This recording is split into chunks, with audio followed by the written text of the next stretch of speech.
لا یمسہ الا المطہرون. ترجمے عام آپ کو ملیں گے کہ ان کو کوئی نہیں چھو سکتا تا وقت کہ وہ پاک نہ ہو. اور اس فریضے کی ادائیگی یہ ہے کہ وہ غسل کرے یا کم از کم وضو کرے تو پھر قرآن کو چھوئے یعنی ہاتھ لگائے. یہ مس کے معنی تو ہو گئے وہ چھونا، مطہر کے معنی ہو گئے پاک صاف ہونا، نہا دھو کر یا وضو کر کے. پہلی چیز تو یہ ہے کہ یہ ٹھیک ہے کہ جو چیز بھی آپ کے نزدیک باعظمت ہے اس کی عظمت کا اظہار کسی نہ کسی محسوس شکل میں ہوتا ہے. آپ جب کسی کو سلام کہتے ہیں تو اس کے ساتھ ہاتھ اٹھتا ہے ماتھے کی طرف. تحریم و تکریم میں تھوڑا سا سر جھکتا ہے. آپ ہاں کہتے ہیں تو غیر شعوری طور پر آپ ہاں کہتے ہیں. جب آپ نہ کہتے ہیں تو بالکل یک لفظ خود بخود سر یوں ہو جاتا ہے.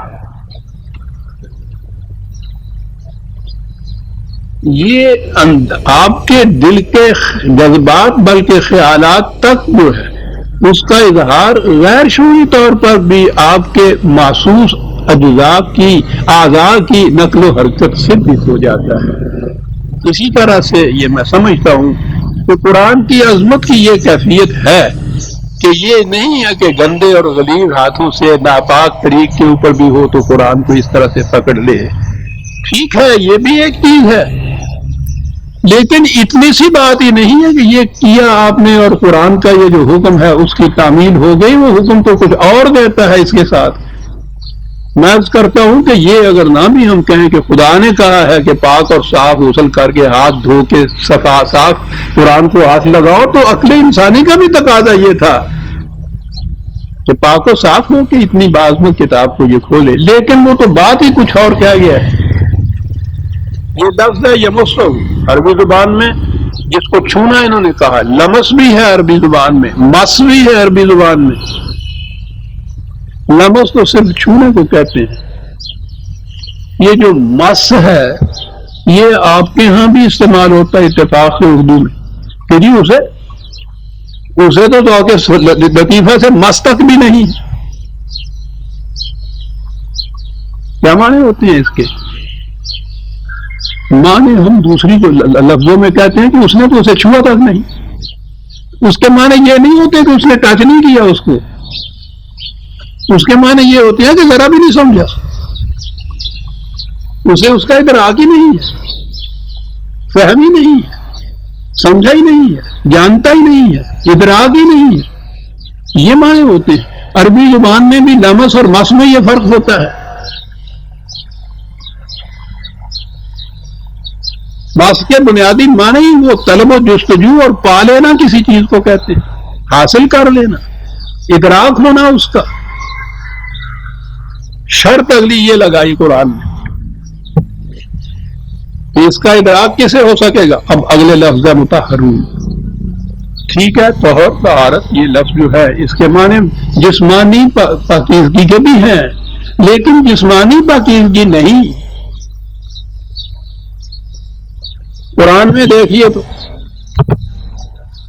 یہی لفظ ہے جسے ہم یہ طہارت کہتے ہیں، طہر کہتے ہیں.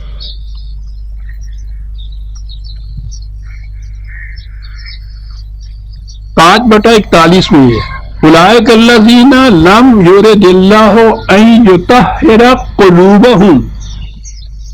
ذکر آ رہا ہے ان کا جو قرآن کو وہ تو عرب تھے، عربی زبان میں قرآن تھا، اس کو پڑھتے تو کہنے لگے کہ نہیں ان کی سمجھ میں نہیں آتا، یہ نہیں مانتے اس لیے کہ ان کا قلب جو ہے وہ مطہر نہیں ہے. وہی لفظ ہے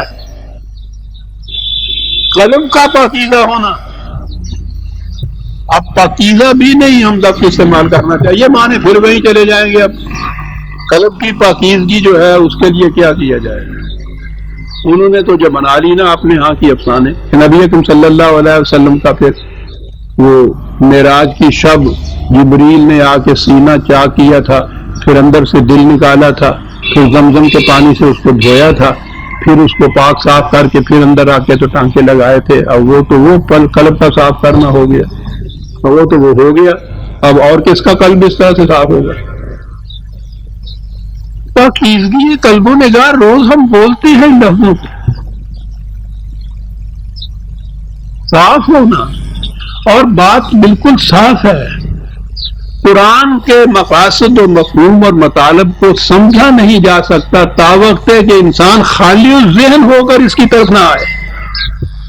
اگر پہلے سے اپنے ذہن میں کچھ خیالات آپ نے قائم کر لیے ہیں اور اس کے بعد قرآن کی طرف آتے ہیں اس مقصد کے لیے کہ آپ کے قائم کردہ خیالات کی تائید قرآن سے مل جائے، یعنی آپ قرآن کو اپنے خیالات کے تابع رکھتے ہیں، صاف صاف مل جائے تو خیر، نہیں تو پھر تعویل کیجئے، کھینچ کام کی لائیے ادھر، اس کے مطابق مل جائے. قرآن نہیں سمجھ میں آ سکتا. تم قرآن کو اپنی سمجھ کے تابع رکھنے چاہتے ہو.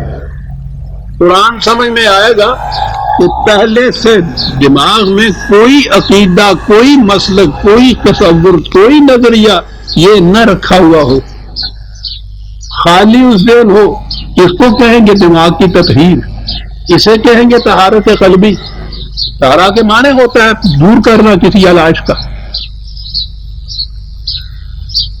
ان چیزوں کو دور کیجئے پہلے تو پھر قرآن سمجھ میں آتا ہے. عزیزان ایمان، عرض کروں گا کہ میں کبھی نہیں کیا کرتا، لیکن چونکہ ساری عمر اس قرآن کو سمجھنے میں گزری ہے، آدھی عمر اسی قرآن کو پڑھا.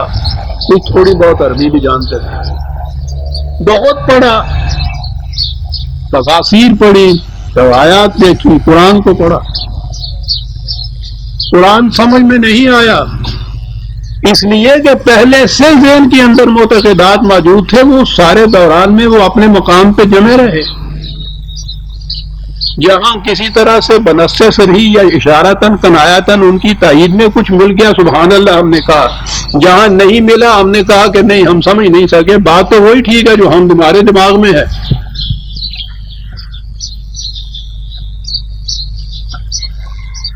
آدھی عمر قریباً یا تہائی عمر، آج عمر تو بڑھ گئی ہے، اسی میں صرف ہو گئی اور اسی مقام پہ رہے جو اعتقادات پہلے ذہن میں تھے. اپنی واردات بتا رہا ہوں.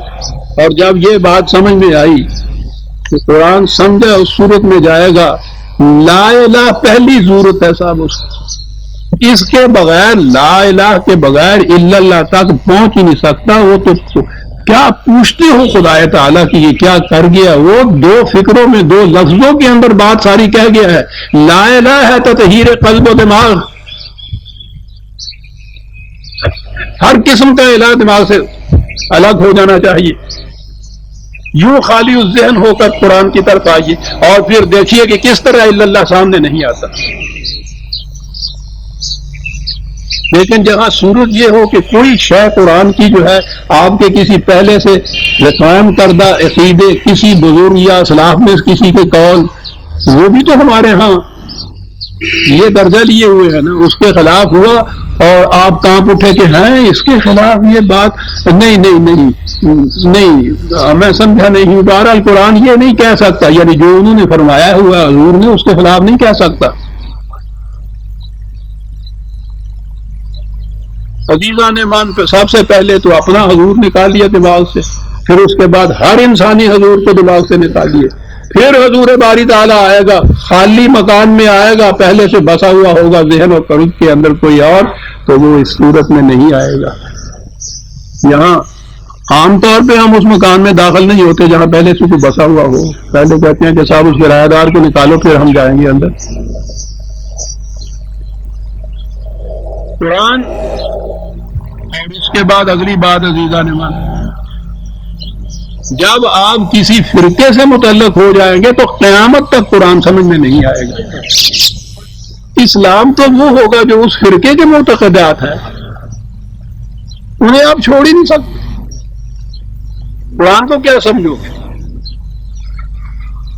یہ تھی وہ مشکل. اور فرقہ پھر ایک نہیں، ان کے کہنے کے مطابق 72 اور ویسے 72,000.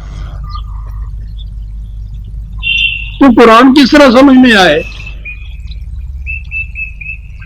یہ دشواری تھی جس کے متحد کہا کہ قرآن صرف تلاوت کے لیے ہے، اس سے ثواب ہوتا ہے،